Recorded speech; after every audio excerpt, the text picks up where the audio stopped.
Lecture series के अंदर हम लोग देखेंगे कि हम मिप्स की असेंबली लैंग्वेज को किस तरह से प्रोग्राम कर सकते हैं। उसके लिए हम जो सिम्युलेटर यूज करेंगे वो है मार्स।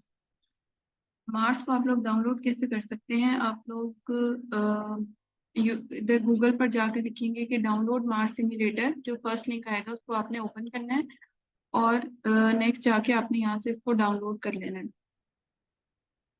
फर्दर मार्स के कुछ इंपॉर्टेंट फीचर्स बताए हुए हैं कि ये आपके पास GUI ऑप्शन है असेंबली कोडिंग के लिए। ये हमारे पास हेक्साडेसिमल और डेसिमल दोनों में वैल्यूज को डिस्प्ले करवाता है।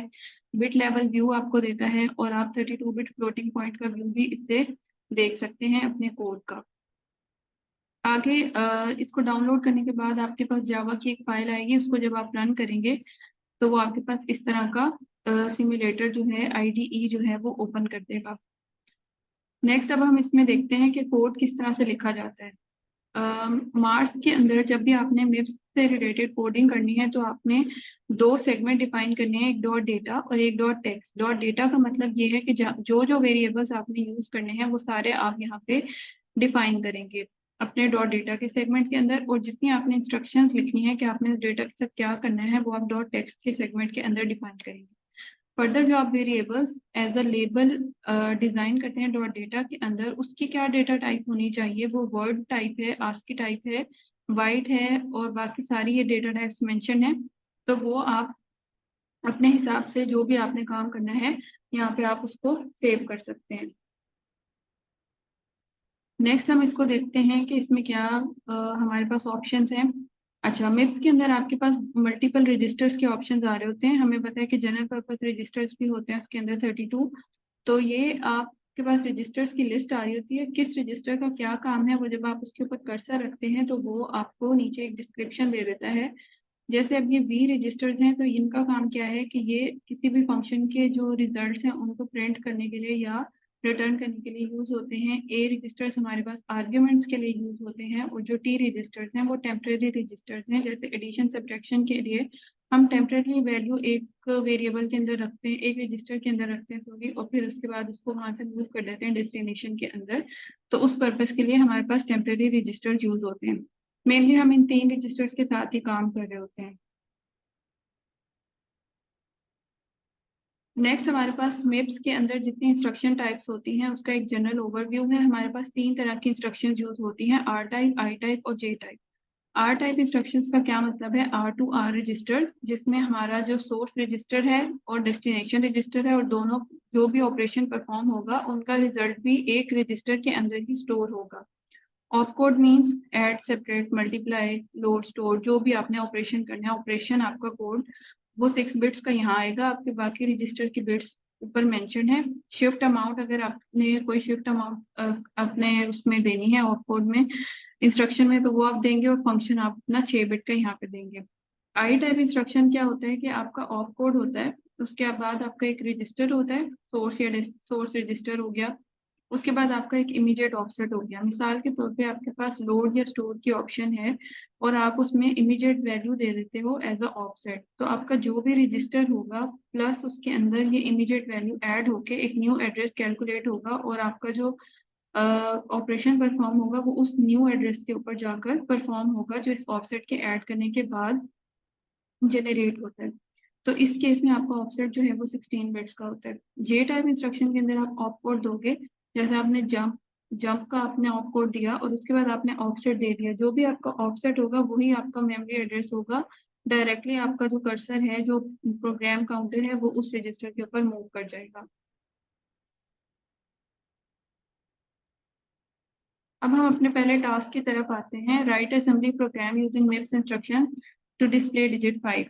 इसको हम स्टार्ट करते हैं। सबसे पहले हम यहाँ पर एक न्यू फाइल क्रिएट करेंगे और उसके अंदर डॉट डेटा का सेगमेंट बनाएंगे। अब हमने कहा कि डॉट डेटा के अंदर हम अपने सारे वेरिएबल्स को डिक्लेयर करते हैं जो जो हमने यूज करने हैं। यहाँ पे हम वेरिएबल्स को एज अ लेबल लेते हैं, तो मैं इसको नाम दे देती हूँ माई डिजिट। उसका सिंटेक्स ये है कि आपने आगे कॉलन लगाना है। नेक्स्ट मैंने इसकी डेटा टाइप डिफाइन करनी है। मैं यहाँ पे इसकी दे देती हूँ आस्की जी और आगे उसकी वैल्यू दे देती हूँ 5। ये मैंने अपना एक वेरिएबल जो है इनिशियलाइज कर दिया। नेक्स्ट अब मैंने इसके साथ करना क्या है वो मैं डॉट टेक्स्ट के सेगमेंट के अंदर बताऊंगी। LA की कमांड लिखेंगे जिसका मतलब है load address. Load address A0 जो हमारा आर्ग्यूमेंट रजिस्टर है उसके अंदर आप मेरे डिजिट का एड्रेस जो है वो स्टोर करवा दें। और उसके बाद मैंने इसको कमांड देनी है V0,4। वी रजिस्टर जो है हमने देखा कि किसी भी फंक्शन की या सिस्टम कॉल के थ्रू किसी भी स्ट्रिंग की वैल्यूज को या इंटीजर की वैल्यूज को या जो भी हमने ऑपरेशन परफॉर्म करना है उसको प्रिंट आउट करवाने के लिए यूज होते हैं। अब यहाँ पे हमने V0 के अंदर 4 क्यों डाला है, क्योंकि सिस्टम कॉल्स के कुछ रिस्पेक्टिव कोड्स होते हैं। इसके लिए मैं ये वाला एक लिंक जो है वो डिस्क्रिप्शन में दे दूंगी। इसके अंदर बहुत अच्छे तरह से डिफाइन किया हुआ है कि कौन से सिस्टम कॉल और क्या है और उसका कोड क्या है, उसमें हम आर्ग्यूमेंट किस तरह से पास कर सकते हैं। इसमें एक एग्जांपल भी उन्होंने दी हुई है जिसमें उन्होंने कहा है कि अगर आपने कोई भी स्ट्रिंग प्रिंट करवानी है तो आपने V0 के अंदर 4 डालना है। अगर आपने सिस्टम को हॉल्ट करना है या कोड को एंड करना है तो आपने V0 के अंदर 4 डाल देना है, जिससे सिस्टम को पता चल जाएगा कि अब हमारे जो है ये वाला ऑपरेशन परफॉर्म करना है, प्रोसेस करना है। तो किसी भी स्ट्रिंग को प्रिंट करवाने के लिए V0 के अंदर 4 डाला जाता है। ये हो गया। अब इसके बाद हमने लिख देना है सिस्टम कॉल। तो सबसे पहले हमें इस फाइल को सेव करना पड़ेगा।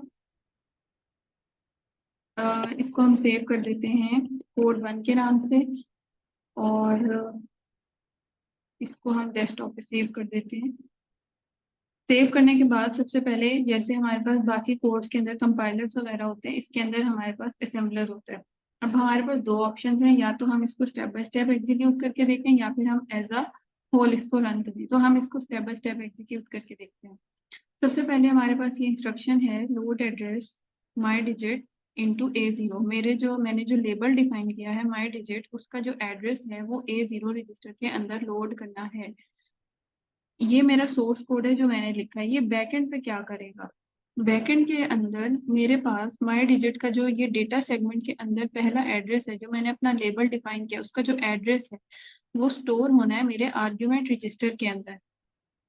अब हमारे पास ये होता है कि जो भी हमारे पास 32 बिट वैल्यू होती है उसको 16 बिट्स के अंदर डिवाइड करके उस पर ऑपरेशन परफॉर्म किया जाता है for some efficiency reason and for simplicity of architecture.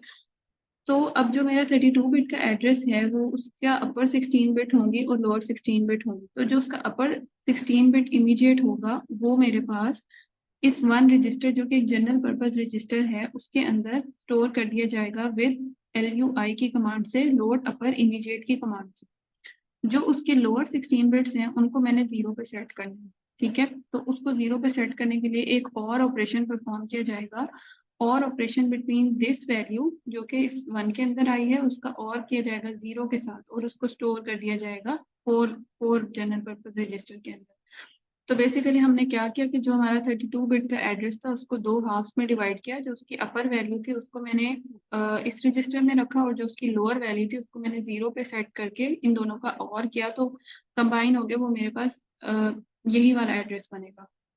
और उसके बाद मैंने V0 के अंदर 4 जो है वो स्टोर करवाना था, उसके बाद सिस्टम कॉल को रन करना था। तो अब जैसे जैसे कमांड रन होगी यहाँ पे हमारे पास रजिस्टर्स की वैल्यूज अपडेट होंगी। इसको आप साथ साथ देखिएगा।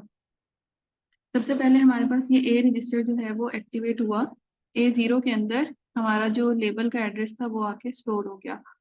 नेक्स्ट जब हम इसको रन करेंगे तो जो हमारा V0 है उसके अंदर जो हमने 4 डाला था वो आ गया, और जब सिस्टम कॉल हम रन करेंगे तो हमारे पास यहाँ पे 5 डिस्प्ले हो जाएगा।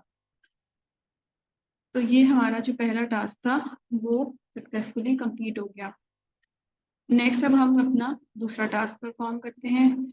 Right an assembly program using MIPS instruction set to display your name. Same हमने वही काम करना है लेकिन अब हमने अपना नेम डिस्प्ले करना है। तो डॉट डेटा के अंदर हम जो लेबल बनाएंगे वो माई नेम का बनाएंगे और उसकी डेटा टाइप भी हम रखेंगे ASCII Z और उसको वैल्यू असाइन कर देते हैं John. Now dot text segment के अंदर जब हम आएंगे तो हम इसको सेम वही वाला काम करेंगे। एड्रेस लोड करेंगे A0 रजिस्टर के अंदर, इसका एड्रेस माई नेम का एड्रेस, और लोड इमीडिएट स्ट्रिंग को डिस्प्ले करवाना है तो उसके लिए हम यहाँ पे 4 ही डालेंगे और फिर हम रन करेंगे सिस्टम कॉल। इस फाइल को पहले सेव करना पड़ेगा। अच्छा, ये आपने ध्यान रखना है कि इसकी एक्सटेंशन जो है वो .asm होती है जब भी आप मार्स के अंदर असेंबली कोड को सेव करते हैं। इसको हम असेंबल करेंगे, इसको अब हम रन करके देखेंगे। तो अब ये देखें, ये 5 भी दे रहा है और जॉन भी दे रहा है। 5 क्यों दे रहा है? क्योंकि हमने A0 के अंदर पहले 5 का एड्रेस रखा था, और जॉन इसलिए दे रहा है क्योंकि हमने इसके अंदर जो है अब माय नेम का एड्रेस रख दिया है। तो इसको हमने कैसे डील करना है? यहाँ पे हमने जब ये सिस्टम कॉल रन की है तो हमने LIV0 के अंदर कोड दे देना है 10 का, जिसका मतलब ये है कि इस प्रोग्राम को इधर ही कंक्लूड कर दो, खत्म कर दो। इसको हम रन करके देखते हैं।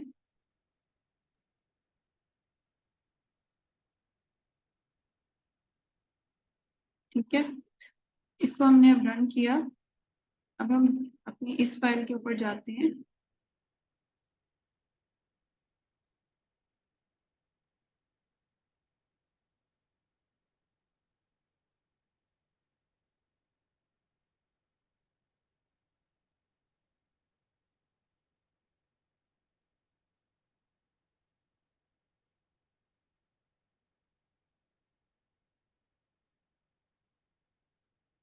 तो अब ये आपका जो है अलग अलग डिस्प्ले कर रहा है। वो आपका फर्स्ट प्रोग्राम जो था वो 5 डिस्प्ले करके खत्म हो गया, और फिर आपका जो नेक्स्ट प्रोग्राम है वो जॉन डिस्प्ले करके खत्म हो गया।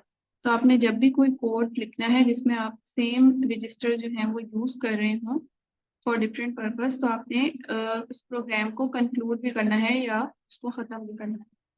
तो ये हमारा सेकेंड टास्क एग्जीक्यूट हो गया। नेक्स्ट हमारा जो टास्क था वो है find errors in the given MIPS assembly code and also corrected with complete description. ये एक हमारे पास कोड दिया हुआ है। Compute the sum of 1 and 2 leaving the result in T0। तो T1 के अंदर 1 आ गया, T0 के अंदर सम आ गया। तो हमने क्या किया, load immediate value into T1 और ऐड इमीडिएट कर दिया, उसको रिजल्ट स्टोर किया और एंड कर दिया। अब आप लोगों को क्या लगता है कि इसके अंदर क्या एरर होगा? तो इस कोड के अंदर एरर ये है कि हमने सबसे पहले बात ये की कि जब भी हमने असेंबली कोड लिखना है तो हमने डॉट डेटा और डॉट टेक्स्ट का सेगमेंट डिफाइन करना है, जो कि इसके अंदर डिफाइन नहीं किया गया। आप डॉट डेटा और डॉट टेक्स्ट का सेगमेंट डिफाइन करेंगे और उसके बाद जो है आप इन इंस्ट्रक्शंस को एग्जीक्यूट करेंगे। तो इसको हम सेम कॉपी करके अपने मार्स सिमुलेटर के अंदर रन करके देख लेते हैं। इसी को एडिट कर लेते हैं। सबसे पहले जो हमने डिफाइन करना है वो है डॉट डेटा का सेगमेंट, और उसके बाद जो हमने डिफाइन करना है वो करना है डॉट टेक्स्ट का सेगमेंट। तो डॉट डेटा के अंदर अब यहाँ पे वो हमारे पास इमीडिएट वैल्यूज के साथ डील कर रहा है।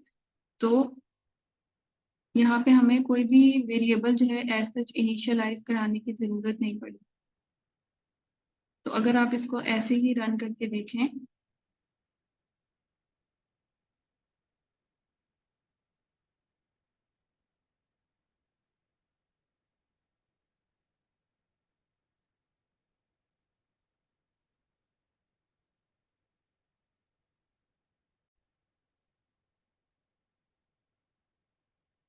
ठीक है।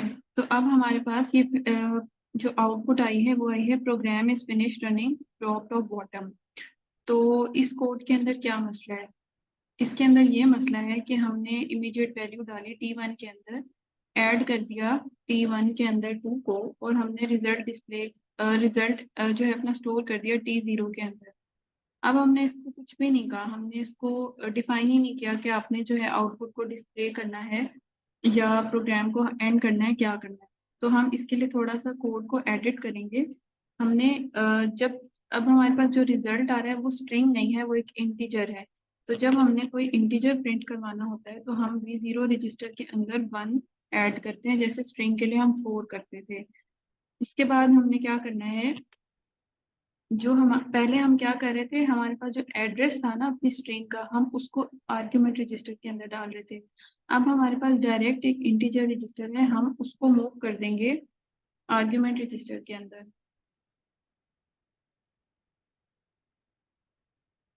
जो हमारी वैल्यू आई है यहाँ पे, हम उस डायरेक्ट वैल्यू को मूव कर रहे हैं अपने आर्ग्यूमेंट रजिस्टर के अंदर।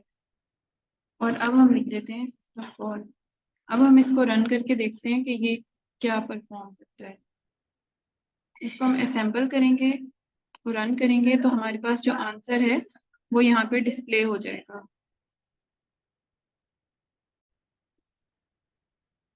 इसके बाद जो हमारे पास नेक्स्ट टास्क है, उसके अंदर हमने क्या करना है कि मल्टीप्लाई करना है T0 और T1 को। मतलब एक के अंदर वैल्यू है 4 और एक के अंदर वैल्यू है 5, और अपना रिजल्ट जो है वो स्टोर करना है T2 रजिस्टर के अंदर। तो इस कोड को लिख के देखते हैं। सबसे पहले हम अपना डेटा सेगमेंट डिफाइन करेंगे और उसके बाद हम अपना टेक्स्ट सेगमेंट डिफाइन करेंगे। तो आप अलग अलग से भी वैल्यू स्टोर करा सकते हैं, लेकिन हम इसको इमीडिएट वैल्यू के तौर पे डील कर लेते हैं। तो load immediate value into temporary register 4 डाल देंगे, और load immediate value into temporary register यहाँ पे 5 डाल देंगे। अब हमने दोनों को करवाना है मल्टीप्लाई। तो हमारे पास जो कमांड होती है वो होती है मल्टीप्लिकेशन के लिए मल्ट। ठीक है, और आपने जो आपके टेम्परेरी रजिस्टर्स हैं दोनों, उन दोनों को मल्टीप्लाई करवा देना है। मल्टीप्लाई करवाया और उसके बाद जो आपका रजिस्टर जो रिजल्ट होगा उसको डिस्प्ले करवाने के लिए आप लिखेंगे MFLO और आप लिख देंगे T2।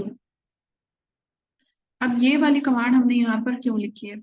जब आप 16 बिट की दो वैल्यूज को आपस में मल्टीप्लाई करेंगे तो आपके पास जो रिजल्ट आएगा वो 64 बिट का होगा। तो आपकी जो हाई 32 बिट्स होंगी वो एक हाई रजिस्टर में जाएंगी, और जो लोअर 32 बिट्स होंगी वो एक लोअर रजिस्टर में जाएंगी। जो आपके पास रिजल्ट स्टोर होगा वो आपके पास लोअर 32 बिट्स के अंदर जो है वो स्टोर होगा। तो आपने जो अपना रिजल्ट मूव करना है वो लोअर 32 जो लोअर 32 बिट्स हैं वहां से मूव करना है टू द डेस्टिनेशन रजिस्टर। तो आपका डेस्टिनेशन रजिस्टर था T2, जो भी आपके मल्टीप्लिकेशन का रिजल्ट आया लोअर रजिस्टर का वो आपने T2 के अंदर मूव कर दिया। अब इसको हम सेव करके रन करके देखते हैं।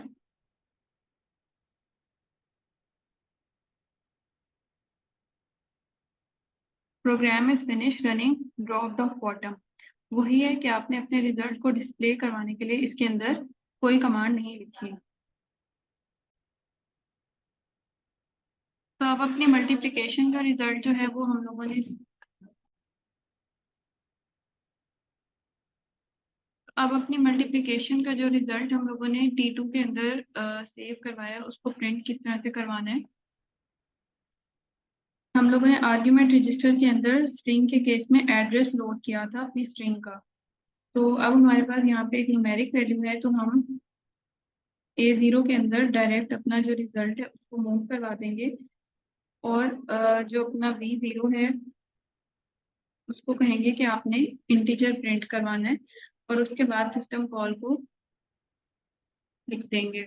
अब हम इसको असेंबल करके देखते हैं। तो आपके पास यहाँ पे ये आपका रिजल्ट जो है वो सक्सेसफुली डिस्प्ले हो गया। तो ये हमारे पास कुछ बेसिक स्टेप्स थे मिप्स असेंबली लैंग्वेज को मार्स के अंदर एग्जीक्यूट करने के। नेक्स्ट लैब मैनुअल्स के अंदर हम स्टेप बाय स्टेप देखेंगे कि अरिथमेटिकल ऑपरेशंस कैसे होते हैं, arithmetic operations, logic operations. Further हम आगे इनको मूव करते जाएंगे।